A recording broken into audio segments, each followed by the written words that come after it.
प्रिय विद्यार्थियों, हम राजकोषीय नीति का टॉपिक लेकर चल रहे हैं इकोनॉमिक एनवायरनमेंट इन इंडिया के पेपर में, जिसमें हम लगातार बात कर रहे हैं राजकोषीय नीति क्या है, उसके डिफरेंट कंपोनेंट्स क्या हैं और भारत के रेफरेंस में राजकोषीय नीति कैसी रही, हमारे करारोपण नीति की क्या विशेषताएं हैं, सार्वजनिक व्यय के बारे में हमने डिस्कस किया, बढ़ता चला जा रहा है, क्यों बढ़ता चला जा रहा है, ऋण की स्थिति क्या है, डेफिसिट फाइनेंसिंग क्या है, ये सारी हमारी स्थिति।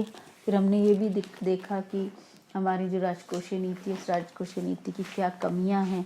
तो अब यदि ये जो दोष और कमियां हैं इनको हम सुधारना चाहते हैं तो इसके लिए भी कुछ रिमेडियल मेजर्स दिए गए थे, उन सुधारों को अपन लागू करके हमारी राजकोषीय नीति को सुधार सकते हैं, ये हम बात करते हैं। तो ये कुछ सुझावों को दिया गया जो क्या हम फॉलो कर सकते हैं। फर्स्ट इसमें दिया गया कि किसी भी वित्तीय वर्ष में राजकोषीय घाटा उस वर्ष की अनुमानित जीडीपी के 2% से अधिक नहीं होना चाहिए। राजस्व घाटे को शून्य बिंदु तक घटाया। इसका क्या मीनिंग है कि कोशिश करके रिवेन्यू डेफिसिट कम किया जाए, जिसके लिए जो अनप्रोडक्टिव एक्सपेंसेस हैं उनको कम किया जाए।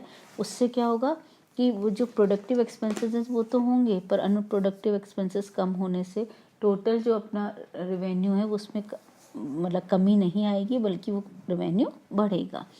तीसरा इन्होंने सजेशन दिया है कि सब्सिडी को घटाया जाना चाहिए और गैर आवश्यक नॉन मेरिट जो सब्सिडी दी जाती है उनको बंद किया जाना चाहिए, क्योंकि पिछले 70 सालों से सब्सिडी पे रहने की हमारी आदत होगी, हर चीज़ के लिए सब्सिडी चाहिए, तो वो घटाई जानी चाहिए।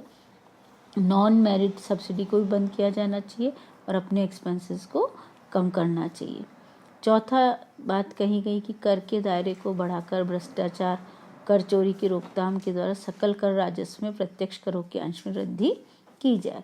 यानी कुछ ऐसा किया जाए कि सबको कर के दायरे में लिया जाए। जैसे अब हम देख रहे हैं पिछले 5-7 सालों से कि छोटे से छोटे वेंडर हो, जो स्ट्रीट वेंडर्स हो, उनके भी पैन कार्ड और ये सारी इन्फॉर्मेशन सरकार के पास है कि कर कितना दिया जाना चाहिए, और उससे भ्रष्टाचार भी रोकना चाहिए और जो डायरेक्ट टैक्सेस हैं उनके अंश में वृद्धि की जानी चाहिए।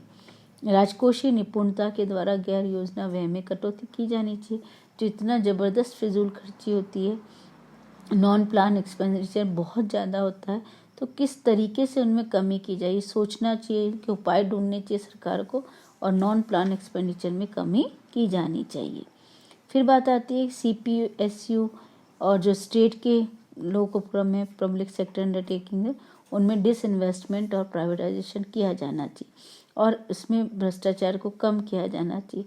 तो पिछले 8-10 सालों से, अभी 91 के बाद से देखा जा रहा है पब्लिक सेक्टर अंडरटेकिंग्स में डिसइन्वेस्टमेंट किया जा रहा है, प्राइवेटाइजेशन किया जा रहा है, क्योंकि प्राइवेटाइजेशन करते ही मैनेजमेंट में भी सुधार आता है, खर्चों में भी कमी आती है। तो जो पब्लिक सेक्टर अंडरटेकिंग थे उनके खर्चे कैसे कम किया जाए, यदि वो लॉस में चल रहे तो उनको हमको प्राइवेट सेक्टर में देना चाहिए। और ये एक सजेशन दिया जाता है जनरली। लोक उपक्रमों के प्रबंध एवं कार्यकुशलता में भी सुधार किया जाना चाहिए।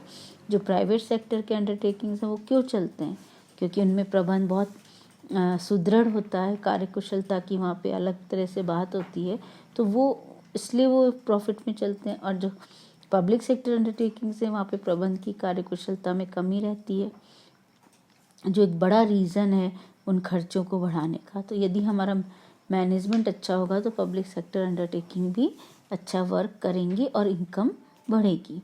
और साथ ही ये भी एक सजेशन दिया गया कि राज्यों को राजकोषीय मानदंडों की पालना करने हेतु तो किया जाए, यानी स्टेट शुड फॉलो फिजिकल जो भी मेजर्स हैं उनको फॉलो करना चाहिए स्टेट गवर्नमेंट्स को, और स्टेट गवर्नमेंट एंड सेंट्रल के बीच में कोऑर्डिनेशन बनाया जाना चाहिए। ये कुछ सजेस्टेड मेजर्स दिए गए थे for removing drawbacks of physical policy. फिर एक और जो इम्पोर्टेंट इसमें नोटिंग है कि हमारी गवर्नमेंट ने 2002 में ईयर 2002 में 2 टास्क फोर्स गठित किए गए थे और मतलब एक प्रपोजल रखा गया था। उसके बाद सितंबर 2002 में डॉक्टर केलकर की प्रेसिडेंटशिप में 2 टास्क फोर्स बनाए गए। पहला तो था ऑन डायरेक्ट टैक्सेस और सेकंड ऑन इनडायरेक्ट टैक्सेस। जो डायरेक्ट टैक्सेस था उसका कार्य क्या रखा गया कि वो तलाश करे कि हम प्रत्यक्ष करों का विवेकीकरण और सरलीकरण कैसे कर सकते हैं, जो कि पिछले हम 50-60 सालों से सोचते चले आ रहे थे। इतना जटिल है कि वो समझ में ही नहीं आता, तो धीरे धीरे उसको सिंप्लीफाई किया जा रहा है। कर भुगतान करने वाले की सेवाओं में सुधार किया जाए। जो कर भुगतान करते हैं उनको सर्विसेज भी गवर्नमेंट को देनी चाहिए। क्रियान्वयन को सुदृढ़ करने हेतु प्रक्रियाओं में आवश्यक सुधार लाना चाहिए कि इस प्रकार से क्रियान्वयन को सुदृढ़ मतलब कैसे इम्प्लीमेंट किया जाए, उसकी प्रोसेस क्या है, उनको सुधार करना चाहिए। अप्रत्यक्ष करों हेतु कार्यदल का गठन, यानी सरलीकरण। इनडायरेक्ट टैक्सेस के लिए भी टास्क फोर्स बनाया गया, उसके भी यही उद्देश्य रखे गए कि सिंप्लीफाई करने के तरीके बताए। Reduction in the cost of compliance, कैसे अनुपालना में कमी लाई जाए ये बताया जाए। कर प्रशासन का स्वचालन बताया जाए। वैधानिक प्रपत्रों रिकॉर्ड प्रक्रिया का सरलीकरण किया जाए। कानूनी प्रावधानों से संबंधित विभिन्न मामले जिसमें करदाताओं को सुविधा हो, कर अनुपालन में सुधार हो सके, ये बताया जाए।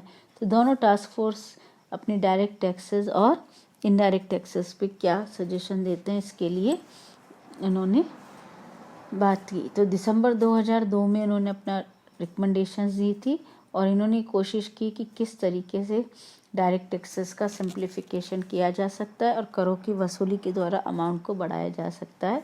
इनडायरेक्ट टैक्सेस की जो स्ट्रक्चर है उसको कैसे लॉजिकल बनाया जाए, उससे रिवेन्यू कैसे बढ़ाई जाए। तो ये कठोर जो सिफारिशें थी उनको जो मिडिल क्लास लोग हैं उनकी पर करों के शिकंजे को कम करने की भी इन्होंने बहुत सारे सजेशंस दिए। तो इस तरह से 2 टास्क फोर्स गठित किए गए थे जिन्होंने भी इस बारे में बहुत अच्छे अपने सजेशंस गवर्नमेंट को दिए थे।